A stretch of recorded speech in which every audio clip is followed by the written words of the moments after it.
नमस्कार, सुमन्स किचनमध्ये आपलं स्वागत आहे।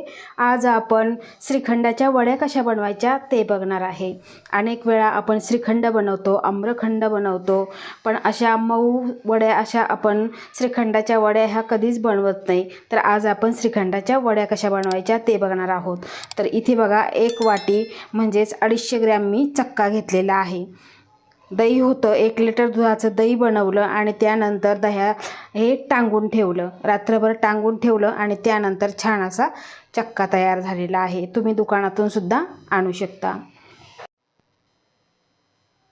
तर इथे बाउल घेतलेला आहे आणि त्यावर ही गाळणी ठेवून घ्यायची आणि त्यानंतर आपल्याला हा चक्का पूर्णपणे गाळून घ्यायचा आहे। त्यामुळे काय होतं, यामध्ये गाठी बिलकुल राहत नाही। बघा, अशा पद्धतीने आपल्याला प्रेस करत करत हे गाळून घ्यायचं आहे। तर बघा, गाळणीमधून सर्व चक्का इथे आपण गाळून घेतलेला आहे, म्हणजे कुठेही गाठी वगैरे राहणार नाही। तर बघा, इथे गॅसवर मोठी कढई ठेवलेली आहे आणि शक्यतो जाडबुडाची कढई घ्यायची, म्हणजे खाली करपणार नाही। आता यामध्ये आपल्याला हा चक्का पूर्णपणे घालून घ्यायचा आहे आणि त्यामध्येच आपल्याला 1 वाटी चक्कासाठी आपल्याला 1 वाटी साखर घालायची आहे। आता ही साखर विरघळेपर्यंत आपण याला ढवळत राहायचं आहे। तर इथे साखर पूर्ण विरघळलेली आहे।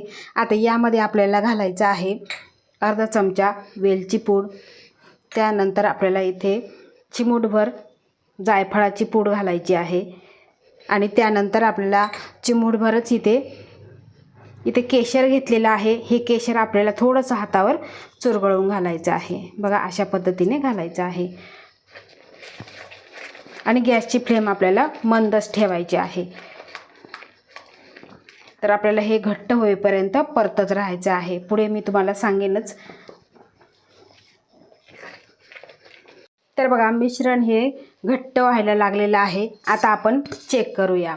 तर अगदी थोडंसं मिश्रण डिशमध्ये टाकायचं आणि पूर्णपणे गार करून घ्यायचं।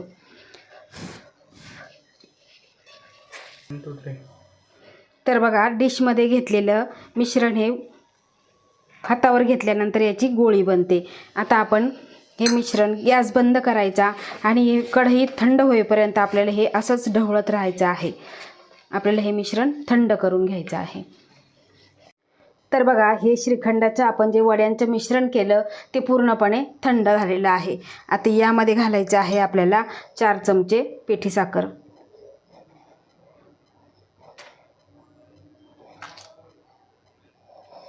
आता हे सर्व परत आपल्याला मिक्स करून घ्यायचं आहे।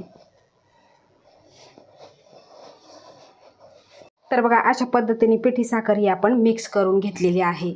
आता इथे मी ट्रेला तूप लावून घेतलेलं आहे। तुम्ही ट्रे घ्या किंवा ताट घ्या, एखादी छोटासा डिश घेतला तरी चालेल। आता यामध्ये आपल्याला हे ओतून घ्यायचं आहे आणि श्रीखंडाच्या ज्या वड्या आहे त्या खूप जाड नसतात, पातळ असतात।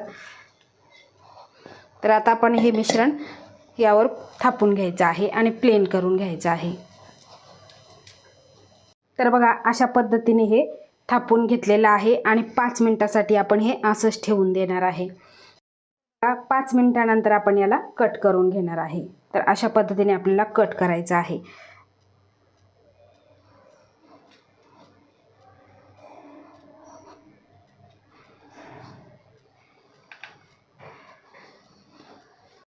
अशा पद्धतीने आपण वड्या कट केलेल्या आहे आणि आता आपण ह्या काढून घेऊ। खूप अशा पटकन मोकळ्या होतात। एकदा तुम्ही नक्की करून बघा। याआधी सुद्धा मी दही दुधाची वडी कशी बनवायची त्याची सुद्धा रेसिपी माझ्या चॅनलवर दिलेली आहे। त्या पद्धतीने सुद्धा तुम्ही बनवू शकता। उन्हाळा आहे आणि अशी वडी सुद्धा तुम्ही उन्हाळ्याला म्हटला किंवा तुम्ही आता गुढीपाडव्याचा सण आलेला आहे तर तुम्ही बनवू शकता। तर तुम्ही इथे बघू शकता किती स्मूथ अशी ही वडी तयार झालेली आहे। तर अशा पद्धतीच्या ह्या श्रीखंडाच्या वड्या तुम्ही नक्की बनवून बघा। आवडल्यास लाईक करा, शेअर करा, सबस्क्राईब करा आणि बाजूचं बेल आयकॉन बटन प्रेस करा। धन्यवाद।